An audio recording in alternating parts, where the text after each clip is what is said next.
Hello दोस्तों, good morning. मैं engineer कीर्तिमान सिंह चंदेल आ गया हूँ माइंड स्टडी सेंटर के एक नई सेशन में।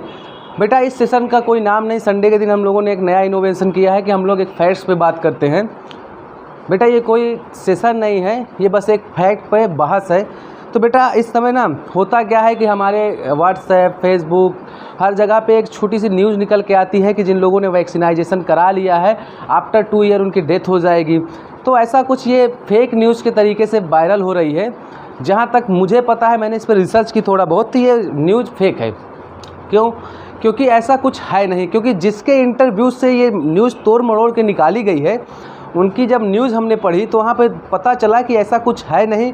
उन्होंने कहा कुछ और था और रिप्रेजेंटेड किसी और तरीके से किया जा रहा है, जिसकी वजह से ना आपको शायद कहीं ना कहीं देखने को ये मिलेगा अपने समाज में कि जिन लोगों के पास ये न्यूज़ पहुंची है, कहीं ना कहीं उनके अंदर एक डर की भावना अंदर आ गई है। जाने अनजाने में वो किसी से कह नहीं रहे, लेकिन अंदर से डरे हुए नज़र में आ रहे हैं। तो बेटा न्यूज़ जो थी, जो ओरिजिनल न्यूज़ थी, वो क्या कह रही है, वो कुछ और कह रही है। लेकिन जो दिखाया जा रहा है, दिखाया ये जा रहा है कि 2 साल बाद जिन लोगों ने वैक्सीनाइजेशन करा लिया है उनकी डेथ हो जाएगी। और ये न्यूज़ कहाँ से निकल के आ रही है? एक साइंटिस्ट हैं बेटा, जिनको नोबेल पुरस्कार भी मिल चुका है। और किस वजह से नोबेल पुरस्कार मिला है? HIV वायरस खोजने के लिए उनको नोबेल पुरस्कार मिल चुका है। कब? 1983 में। उनका नाम है मोंटेनेयर। क्या नाम है उनका? उनका नाम है बेटा मोंटेनेयर। और इन मोंटेनेयर की एक इंटरव्यू प्रकाशित हुआ था। कहाँ पे? USA की एक पत्रिका है। कौन सी?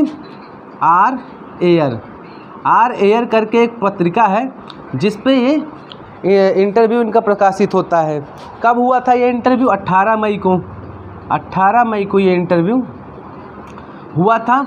और उनकी जो इंटरव्यू में उनके जो कहे गए शब्द थे वो कुछ और थे, और उनका ओरिजिनलिटी में मायने कुछ और निकाला गया, जो एक फेक न्यूज़ बन के हमारे समाज में फैलाई गई। जो उनकी ओरिजिनल रिपोर्ट थी बेटा, उनकी जो ओरिजिनल मतलब इंटरव्यू में रिपोर्ट थी, वो उन्होंने कुछ ऐसा कहा था कि वैक्सीनाइजेशन प्रोग्राम क्या है? अनएक्सेप्टेबल मिस्टेक है। क्या है? अनएक्सेप्टेबल मिस्टेक है। और मास वैक्सीनाइजेशन साइंटिफिक एरर है। ये 2 बातें उन्होंने कही थी कि मास वैक्सीनाइजेशन एक साइंटिफिक मिस्टेक है और वैक्सीनाइजेशन अनएक्सेप्टेबल मिस्टेक है। ठीक है। और जो हमारा मास वैक्सीनाइजेशन है, ये क्या है? एक साइंटिफिक एरर है। ऐसा उन्होंने क्यों कहा था? अच्छा, हम आपको बता दें कि ये वही साइंटिस्ट हैं जिन्होंने लास्ट ईयर ये वादा किया था कि ये जो कोरोना वायरस है, ये एक मैन मेड वायरस है। एक्चुअली उन्होंने ये कहा था कि HIV वायरस के दवा के लिए कोई एक रिसर्च कर रहा था, और उससे ये वायरस लीक हो गया, जिसके वजह से कोरोना वायरस निकल के आया। कोई नोबेल प्राइज़ विजेता और अगर ये बात कहता है तो उसके पीछे भी कोई ना कोई एक रीज़न होगा, इसीलिए उन्होंने कहा था। और बेटा सबसे बड़ी बात ये है कि ये जिन्होंने ये कहा था, जब ये कहा था कि ये एक मैन मेड वायरस है, तो पूरे वर्ल्ड भर में इनका मजाक बना था। बहरहाल उसके बाद लोगों ने इसके पीछे रिसर्च करना भी चालू कर दिया था। लेकिन हकीकत क्या है, इन्होंने कहा क्या था, आइए वो जानते हैं थोड़ा सा, और कैसे इनकी न्यूज़ को तोड़ा मरोड़ा गया। इन्होंने कहा था, इनकी पहली कही हुई बात थी बेटा कि वैक्सीनाइजेशन एक अनएक्सेप्टेबल मिस्टेक है। इन्होंने ऐसा क्यों कहा था? आइए वो उस बात को जानते हैं। इन्होंने ये कहा था कि वैक्सीनाइजेशन बेटा क्या है? एक अनएक्सेप्टेबल मिस्टेक है। तो इनका जो तर्क निकलता था बेटा साइंटिफिक रीज़न में, इन्होंने जो कहा था वो ये है कि पहले तो ये देख लिया जाए कि कोरोना वायरस जो है वो अपने आप को म्यूटेट कर रहा है, मतलब कि एक के बाद एक नए फॉर्म में जनरेट कर रहा है। और बेटा जहाँ पर इनकी बात की जाए तो जो वैक्सीनाइजेशन है, वैक्सीनाइजेशन से नए वेरिएंट पैदा करने के लिए जिम्मेदार है क्या? वैक्सीनाइजेशन। इनके हिसाब से किसी भी दवा का अगर इतना जल्दी वैक्सीनाइजेशन हो रहा है तो उसकी वजह से उसके नए वेरिएंट पैदा हो रहे हैं। और बेटा जो देखा जाए ये वेरिएंट क्यों पैदा हो रहे हैं? हाँ, पूरे वर्ल्ड भर में बेटा क्या है, 2 प्रकार की टेक्नोलॉजी लगाकर वैक्सीन्स बनाई जा रहे हैं, जिनका वैक्सीनाइजेशन हो रहा है। और उन वैक्सीनाइजेशन में बेटा हमारे शरीर के अंदर प्रोटीन ही तो डाली जा रही है। क्या बेटा? इसमें भी हमारे शरीर के अंदर प्रोटीन ही डाला जा रहा है। और ये प्रोटीन बेटा 2 फॉर्मों में डाला जा रहा है।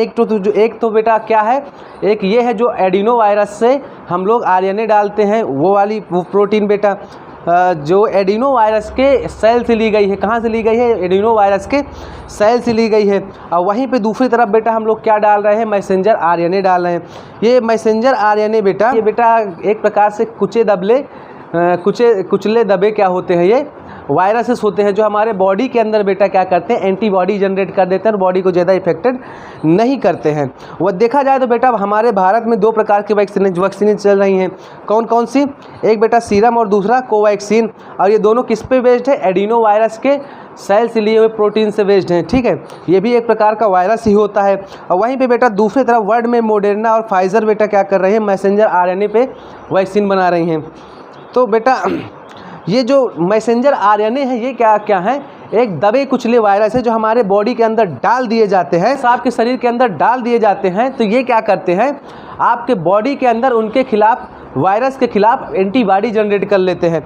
अब ये एंटीबॉडी बेटा क्या करता है? जब आपके शरीर में कोरोना वायरस अटैक करता है तब उसके खिलाफ ये रोग प्रतिरोधक क्षमता काम करती है। ठीक है, तो बेटा ये जो हमारे अंदर क्या हुआ? एक नया वायरस डालने से और वैक्सीन लगवाने से एक नया वायरस अंदर गया और उसके कारण क्या हुआ? हमारे अंदर एक नई इम्यूनिटी सिस्टम जनरेट हो गई। तो भविष्य में बेटा जब क्या होगा? भविष्य में जब कभी हमारे अंदर कोरोना वायरस इफेक्ट करेगा तो ये उसे रोकेगा। लेकिन होता क्या है कि इसके कारण क्या होता है? इसके कारण जितनी स्ट्रांग इम्यूनिटी आपके अंदर बनी है तो कोरोना वायरस भी अपने आप को उतना ही स्ट्रांग करने की कोशिश करेगा। तो जिसके वजह से वो एक नए म्यूटेंट के फॉर्म में सामने आता है। इस तरह तो बेटा हमारे देखा जाए तो कोरोना वायरस के कई भी म्यूटेंट आ गए हैं। WHO ने उसके अलग अलग नाम दे दिए हैं। और इस वजह से बेटा ख्याल रखा जाए, इन्होंने ये कहा था कि इस बात का ख्याल रखा जाए कि कोरोना वैक्सीनाइजेशन के साथ साथ और भी प्रभावी हो रहा है। पूरे वर्ल्ड वाइड देखा जाए तो इस समय साइंटिफिक रीजन से ह्यूमन को बचाना ज़रूरी था, बचाना बहुत ज़रूरी था। जितना हम ह्यूमन्स को बचा रहे हैं बेटा उतना ही ज़्यादा हमारा कोरोना वायरस क्या हो रहा है? ज़्यादा इफेक्टिव हो रहा है और नए म्यूटेंट के फॉर्म में आ रहा है। अब तो WHO ने भी बेटा क्या कर दिया है? अब देखिए इनकी बातों का तर्क कुछ और था, निकाला कुछ और गया। उनका कहने का मतलब ये था कि भैया आप लोग वैक्सीनाइजेशन करवा रहे हैं, मास वैक्सीनाइजेशन करवा रहे हैं। अब जिसके कारण से क्या है? कोरोना वायरस अपने आप को और ज़्यादा मजबूत करने की कोशिश कर रहा है। अब यहाँ पे युद्ध ही दो लोगों के बीच चल रहा है। या तो हम ह्यूमन बींग्स को बचाएं, ह्यूमन को बचाएं, या फिर वायरस को कमज़ोर करें। तो बेटा इन्होंने ये कहा कि आप वैक्सीनाइजेशन के साथ साथ इस बात का भी ख्याल रखें, आप वैक्सीनाइजेशन के साथ साथ इस बात का भी ख्याल रखें कि कोरोना वायरस को कमज़ोर किया जाए। इनका तो पूरा तर्क पहले ये था कि पहले कोरोना वायरस को कमज़ोर करने के बारे में काम किया जाए, उसके बाद वैक्सीनाइजेशन के पीछे काम किया जाए। तो बेटा जैसे साइंटिफिक रीजन्स में लोगों को लगा, इन्होंने कहीं ऐसा नहीं कहा था कि 2 साल के बाद लोगों की डेथ होगी या फिर 2 साल के बाद ऐसा कुछ होगा। इनका कहने का मतलब सीधा ये था कि कोई भी वैक्सीनाइजेशन होता है तो उसका इफ़ेक्ट कुछ समय बाद देखा जाता है। कुछ समय बाद देखा जाता है मतलब जैसे कोरोना वायरस का जो ये वैक्सीन लगा है इसका इफ़ेक्ट नियर अबाउट 2 साल 3 ईयर बाद देखा जाएगा। तो इनके कहने का मतलब ये था कि जितना भी एंटीबॉडी जनरेट होगी उसके खिलाफ कोरोना वायरस उतना ही मजबूत होकर सामने निकलेगा उस एंटीबॉडी के खिलाफ। तो इस वजह से इनका जो इंडिकेशन था कि आप कोरोना वायरस को कमज़ोर करने भी ख्याल रखें और इसको थोड़ा सा गलत तरीके से हमारे समाज में रिप्रेजेंटेड किया है। अब तो WHO ने भी क्या कर दिया है बेटा, इसके जो नए म्यूटेंट आ रहे हैं उनके नए नए नामकरण करने लगा है, जैसे अल्फ़ा बीटा गामा। बेटा देखा जाए तो इसमें कहीं भी ऐसी बात नहीं की गई है कि जिसके वजह से वैक्सीन लगवाने की वजह से किसी की डेथ हो 2 साल बाद या कुछ ऐसा। तो आप लोग बेटा अच्छे से वैक्सीनाइजेशन करवाइए और कोई दिक्कत नहीं है। अब भाई गवर्नमेंट या फिर साइंटिफिक रीजन की वजह से जितना जल्दी वैक्सीन जनरेट की गई है उसके कुछ हो सकता है साइड इफ़ेक्ट आने वाले समय में मिले भी, लेकिन अभी तो फ़िलहाल ऐसा कुछ नहीं है। तो बेटा ये फैक्ट्स आपकी केवल जानकारी के लिए हम लोग आपके लिए लेके आए हैं, क्योंकि ये जो वायरल न्यूज़ है इसकी वजह से काफ़ी लोग प्रभावित हो रहे थे। तो हमने कहा इस पर थोड़ा सा जानकारी आपको दी जाए, क्योंकि आज संडे है। तो मिलते हैं बेटा, अभी हमारा लोगों का सेशन शाम को चालू होगा मूल विधि का और हिंदी का। उस पीरियड में मिलते हैं एक नए जोश जुनून के साथ और ख़त्म करते हैं हिंदी और मूल विधि। ठीक है बेटा।